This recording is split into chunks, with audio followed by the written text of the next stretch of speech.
الحمد لله رب العالمين والصلاة والسلام على رسوله الأمين وعلى آله وأصحابه أجمعين. أما بعد فأعوذ بالله من الشيطان الرجيم. بسم الله الرحمن الرحيم. ويا قوم استغفروا ربكم ثم توبوا إليه يرسل السماء عليكم مدرارا ويزدكم قوة إلى قوتكم ولا تتولوا مجرمين. صدق الله مولانا العظيم. إن الله وملائكته يصلون على النبي يا أيها الذين آمنوا صلوا عليه وسلموا تسليما. اللهم صل على سيدنا مولانا محمد وعلى آل أصحاب سيدنا ومولانا محمد وبارک صلی اللہ وسلم علیہ. اے قوم، اپنے رب سے معافی مانگو، پھر اس کی طرف رجوع کرو، وہ تم پر خوب بارشیں برسائے گا اور تمہاری قوت کو اور بڑھائے گا اور تم نافرمان ہو کر پھر نہ جاؤ. حضرات محترم، انتہائی قابل احترام بھائیوں، بہنوں، بیٹوں، بیٹیوں،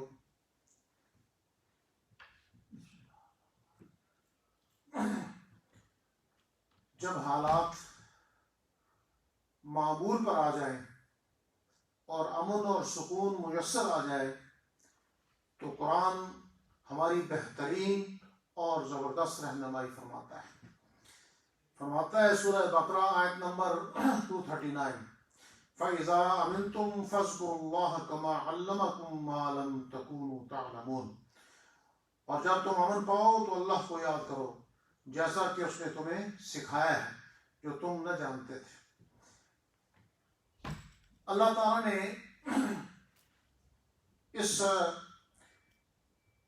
12-14 ہفتوں کے اندر حالات کے الٹ پھیر کے ذریعے بتا دیا کہ اللہ رب العالمین کی طاقت کتنی ہے اور جو ترقی ہوتی ہے، جو کامیابی ہوتی ہے، اس کے پیچھے اللہ کی تائید اور نصرت ہوتی ہے، اور جو ناکامیاں ہوتی ہیں، جو نامرادی ہوتی ہیں، وہ انسانوں کی اپنی ہاتھوں کی کمائی ہے. ظہر الفساد فی البر والبحر بما کسبت ایدی الناس. خشکی اور تری کے اندر جو فساد برپا ہوتا ہے وہ اپنے انسانوں کی اپنی ہاتھوں کی کمائی ہے. یہ بھی واضح کرتی ہے اللہ رب العالمین نے کہ معاشرہ کس طرف جا رہا ہے، اس کا رخ کیا ہے. ان حالات کے اندر اللہ رب العالمین ہمیں بتا دیا کہ ضروریات زندگی کیا ہے اور انہیں کیسے پورا کیا جا سکتا ہے. اللہ نے بتا دیا کہ مرض کیا ہے اور شفا کیا ہے، انسان کی دسترس میں کیا ہے اور کہاں کہاں مجبور اور بے بس، زندگی کیا ہے اور موت کیا ہے، وسائل زندگی کی کس قدر اہمیت ہے اور انہیں کون فراہم کر رہا ہے. ان حالات کے اندر ہم پر یہ واضح ہو گیا ہے کہ وعظ و نصیحت کے لیے ایک جگہ جمع ہونا کتنا آسان ہے. رشتہ داریاں، تعلقات قائم رکھنے کے لیے سفر و حضر میں ملنا اور ملانا کس قدر ممکن تھا، اور موجودہ آزمائشی ماحول کی وجہ سے یہ حالات کیوں پیدا ہوئے. اس کے اندر 2 چیزیں ہیں، ہماری ناقص عبادات اور بدعمالیاں. یہ ہیں اصل میں بنیادی وجہ. موجودہ حالات میں ہمارا انفرادی اور اجتماعی رویہ ایسا ہو کہ اس کے اندر رجوع اللہ ڈرتے دل کی سزا بن جائے اور سانسوں کی طرح زندگی میں رس بس جائے، اور ہر ایک کی یہی کوشش ہو کہ عبادت کے اندر خوشی اور خضوع پیدا کیا جائے، رب کی رضا کے لیے ہر کام کیا جائے. قل ان صلاتی و نسکی و محیایا و مماتی للہ رب العالمین. کہ جینا اور مرنا، عبادت، مناسب عبودیت، ہر چیز جو ہے، قربانی جو بھی ہے، وہ سب اللہ رب العالمین کی خاطر ہو. ان حالات کے اندر ہم پر یہ واضح ہو گیا ہے کہ تلاوت کے بغیر، ذکر و اذکار کے بغیر، دعاؤں کے بغیر جو ہے وہ ہمارا رب کبھی راضی نہیں ہوگا. حضور نبی اکرم صلی اللہ علیہ وسلم کی سنت پر عمل کرتے ہوئے گھروں میں نفل نمازوں کا اور تلاوت کا اہتمام کیا، یہ بھی ان حالات نے ہمیں مجبور کر دیا کہ ہم یہ کام کریں، اور اس کے اندر، اس شر کے اندر، اس بیماری کے اندر اللہ رب العالمین نے خیر کا یہ پہلو ہمارے لیے جو ہے وہ مقدر کر رکھا تھا، اور ہم پر یہ واضح ہو گیا ہے کہ مسجدوں کو خدمت خلق کا مرکز بنایا جائے، انسانوں سے مخاطب ہو کر انہیں نئی زندگی کی راہ دکھائی جائے، انہیں ہر طرح کے خوف اور مایوسی کے ماحول سے نکالا جائے، پورے یقین اور اعتماد سے اپنے ملنے جلنے والوں سے یہ کہا جائے اپنے رب سے معافی مانگو، اسی کی طرف پلٹو، وہ تم پر آسمان کے دہانے کھول دے گا اور موجودہ قوت مزید قوت کا اضافہ کر دے گا۔ انسانی حقوق اور ان کے جان و مال کا تحفظ کس قدر اہمیت کا حامل ہے، ان حالات نے ہمیں یہ بتا دیا کہ کشادہ راہوں اور آرام دہ سواریوں کا ہونا انسانی کمال نہیں بلکہ رب ذوالجلال کی اپنی مخلوق پر کمال مہربانی کا نتیجہ ہے۔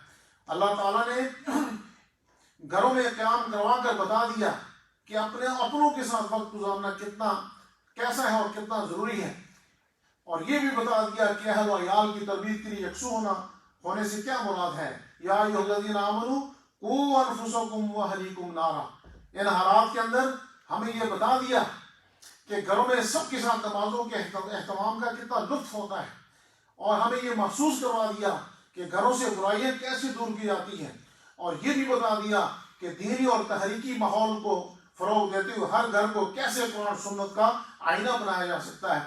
اہل و عیال کے ساتھ محبت اور شفقت سے پیش آنا کتنی توجہ اور صبر چاہتا ہے۔ رب ذوالجلال نے یہ سکھا دیا کہ مسجدوں کو سجدوں سے آباد رکھنا کسی کے بس کی بات نہیں بلکہ سراسر اس کی توفیق اور اس کے عطا کا نتیجہ ہے۔ مسجدیں ہوتے ہوئے ان کے در پر نہ پہنچنا، مسجدوں کو غیر آباد رکھنا، مسجدیں کھلی ہیں، نمازوں کی کوئی پرواہ نہیں، نمازوں کا وقت گزر رہا ہے، مسجدوں کو مہینہ گزر جاتا ہے، 2 مہینے گزر جاتے ہیں، پھر بھی مسجدوں کے داخلے کی توفیق نہیں، لیکن ان حالات نے ہمیں بتا دیا کہ مسجدوں کے ہوتے ہوئے اس کے در پر نہ پہنچنا کتنی محرومی اور بدقسمتی ہے، اور خوب ہم نے سمجھ لیا کہ مسجدوں کا ماحول اور اجتماعی نمازوں کا منظر کتنا ہی روح پرور ہوتا ہے۔ تو یہ پورے حالات ہمارے سامنے آ گئے۔ میں نے خلاصے کے طور پر چند نقطے آپ کے سامنے بیان کیے ہیں کہ وَيَا قَوْمِ اسْتَغْفِرُوا رَبَّكُمْ ثُمَّ تُوبُوا إِلَيْهِ يُرْسِلِ السَّمَاءَ عَلَيْكُمْ مِدْرَارًا وَيَزِدْكُمْ قُوَّةً إِلَىٰ قُوَّةٍ وَلَا تَتَوَلَّوْا مُجْرِمِينَ، اور اے قوم اپنے رب سے معافی مانگو، پھر اس کی طرف رجوع کرو، وہ تم پر خوب بارشیں برسائے گا اور تمہاری قوت کو اور بڑھائے گا، اور تم نافرمان ہو کر پھر نہ جاؤ۔ یہ ہے ساری بات کا خلاصہ۔ جیسا کہ آپ جانتے ہیں کہ 4 جولائی کو مساجد کو کھولنے کا اعلان کر دیا ہے، لیکن اس کے ساتھ کچھ کنڈیشنز ہیں۔ بہت سی باتیں جو ہیں وہ آپ کو سوشل میڈیا کے ذریعے معلوم ہو جائے گی انشاءاللہ، اور ہو چکی ہوگی۔ کچھ باتیں مسجد کے حوالے سے میں آپ کے گوش گزار کرنا چاہتا ہوں کہ یہاں پر ایک سیفٹی آفیسر مقرر ہوگا اور جمعے کا اہتمام ہوگا انشاءاللہ، اور پوری طرح آپ نے ہم سے تعاون کرنا ہے۔ آپ کو کسی قسم کی کوئی پریشانی کی ضرورت نہیں ہے، کسی قسم کی کوئی ابہام کی ضرورت نہیں ہے، کسی قسم کی کنفیوژن کی ضرورت نہیں ہے۔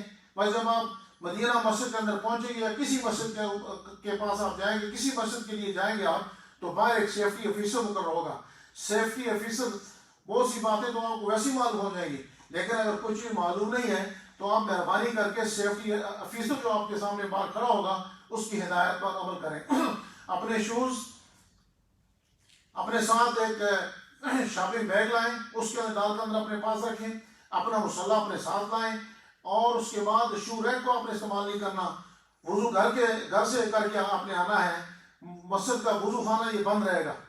اس کے علاوہ جو آپ کو ہدایت دی جائے اس پر عمل کریں، کسی قسم کی ناراضگی، کسی قسم کے جذباتی جو سین ہے وہ پیش نہ کیا جائے۔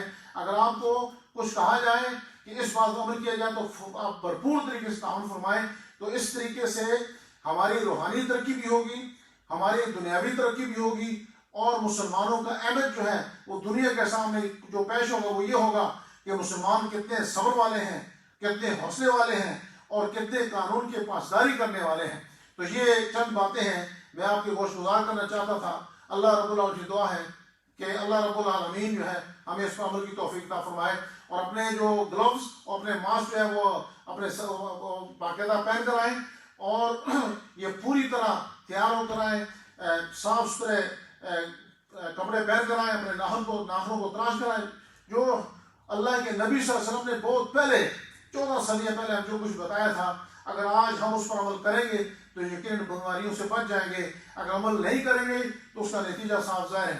تو اللہ سے دعا ہے کہ اللہ رب العالمین ہمیں عمل کی توفیق عطا فرمائے۔ ایک پاکستان کی بہت بڑی علمی، تحریکی، روحانی شخصیت سید منور حسن صاحب کا آج انتقال ہو گیا ہے، انا للہ و انا الیہ راجعون۔ مرد درویش، مرد قلندر، سادگی کا نمونہ، نبی علیہ السلام کی سنت پر عمل کرنے والے سابق امیر جماعت اسلامی پاکستان سید منور حسن صاحب انتہائی مخلص، ایک مومن کامل اور باعمل شخصیت ہے۔ ان کے رخصت ہونے سے بہت بڑا خلا پیدا ہو گیا ہے۔